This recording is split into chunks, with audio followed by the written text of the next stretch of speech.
Bonjour et bienvenue sur l'Argus.fr. Aujourd'hui, on vous propose de découvrir la version restylée du Ford Kuga, le SUV hybride rechargeable le plus vendu en Europe, lancé en automne 2020.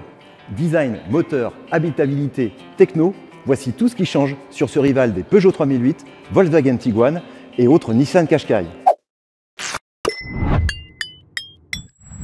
Le Ford Kuga restylé ne joue pas vraiment la carte de la révolution sur le plan esthétique. Et la plupart des évolutions justement se situent sur la face avant. On constate d'ailleurs que cette nervure sur le capot est plus prononcée qu'auparavant. Et puis également ce bouclier qui a été entièrement redessiné. On constate que les emplacements pour les antibrouillards sont plus petits, mais que l'ouverture en partie basse est plus généreusement proportionnée. La calandre adopte une forme octogonale, plus large et moins haute, et elle abrite désormais le logo de la marque. La signature lumineuse évolue également avec des feux de jour qui se situent dans le prolongement de ce jonc éclairé. Pas de réel changement en ce qui concerne sa silhouette. On retrouve les mêmes surfaces vitrées et puis également les mêmes galbes sur les portières. En ce qui concerne ses dimensions, le Kuga grandit de 10 cm en largeur mais conserve une longueur identique de 4,64 m et la même hauteur de 1,65 m. La proue nous réserve quelques subtiles nouveautés. On constate tout d'abord ce diffuseur qui a été redessiné et puis également la signature lumineuse qui adopte désormais une forme en crosse de hockey inversé. Et puis dernier détail, la poignée du coffre ne se situe plus ici, elle a migré de manière plus discrète, juste sous le logo Ford. A noter qu'il existe désormais une finition ActiveX à l'esprit baroudeur, dont la hauteur de caisse est surélevée de 10 mm à l'avant et de 5 mm à l'arrière.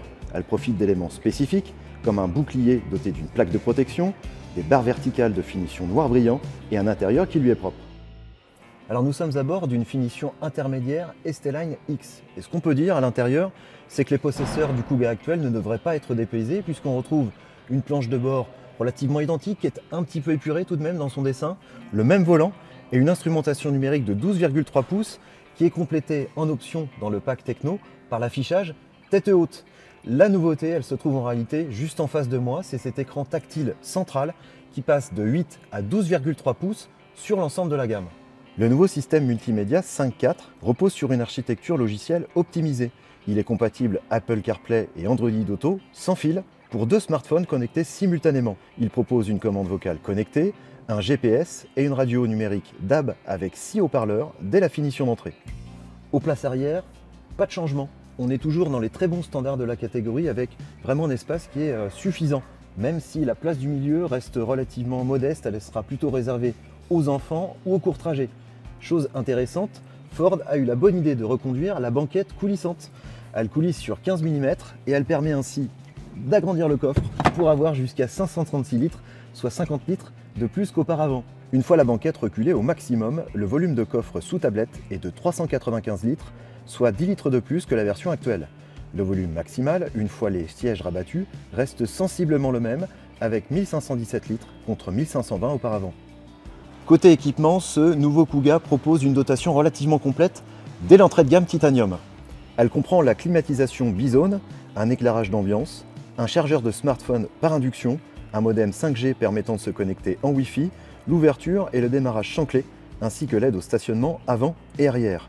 Les aides à la conduite ne sont pas en reste puisque la finition de base inclut l'aide au maintien dans la voie, la reconnaissance des panneaux de signalisation avec alerte à la conduite en contresens, un système de prévention de collision avec détection piéton et la caméra 180 degrés.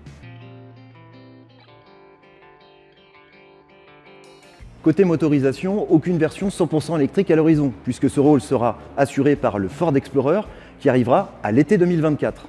Mais contrairement au Focus et Puma qui font l'abandon mi-2024 de motorisation qui carbure au superéthanol E85, eh bien le Kuga, lui, reste sur l'E85 puisque parmi les motorisations qu'il reprend, l'une est compatible avec ce carburant.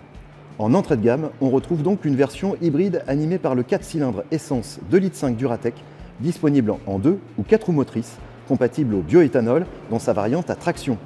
A noter que la puissance recule légèrement et passe de 190 à 180 chevaux sur la version à traction et à 183 chevaux sur celle à transmission intégrale. Ford promet jusqu'à 64% de conduite en tout électrique et une consommation moyenne de 5,3 litres au 100 km en cycle WLTP. La version hybride rechargeable qu'on a devant nous passe de 225 à 243 chevaux et effectue désormais le 0 à 100 km/h en 7 secondes 3, ce qui est presque 2 secondes de mieux que la version actuelle. Elle embarque le même bloc 2,5 litres qui est ici associé à un moteur électrique alimenté par une batterie lithium-ion de 14,4 kWh. Elle propose une autonomie en tout électrique identique au modèle actuel, soit 65 km. La capacité de remorquage est aussi améliorée de 30% sur cette version hybride rechargeable, comme sur l'hybride à transmission intégrale, puisqu'elle passe à 2,1 tonnes. Toutes les versions sont disponibles avec une boîte de vitesse automatique PowerShift à variation continue. Le nouveau Ford Kuga est disponible à la commande dès maintenant pour une arrivée en concession fin mars, début avril 2024. Il y aura 4 finitions au lancement, Titanium, Titanium Business, ST-Line X et Active X. Et toutes ces finitions seront disponibles avec l'ensemble des motorisations de la gamme. Le ticket d'entrée est fixé à 39 490 € en version hybride FlexiFuel de 180 chevaux, soit près de 2 000 € de moins qu'actuellement. Le prix culmine à 51 090 € en version hybride rechargeable de 243 chevaux en finition ST-Line X ou Active X. C'est près de 1 000 € de moins que l'actuel Vignale avec la même motorisation. Vous l'avez compris, le Kuga restylé ne change pas de recette. Il se modernise par petites touches, histoire d'offrir une alternative au Ford Explorer 100% électrique qui arrivera l'été 2024.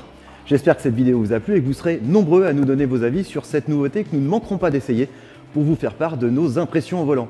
Quant à moi, je vous dis à très bientôt pour une prochaine vidéo sur l'Argus.fr.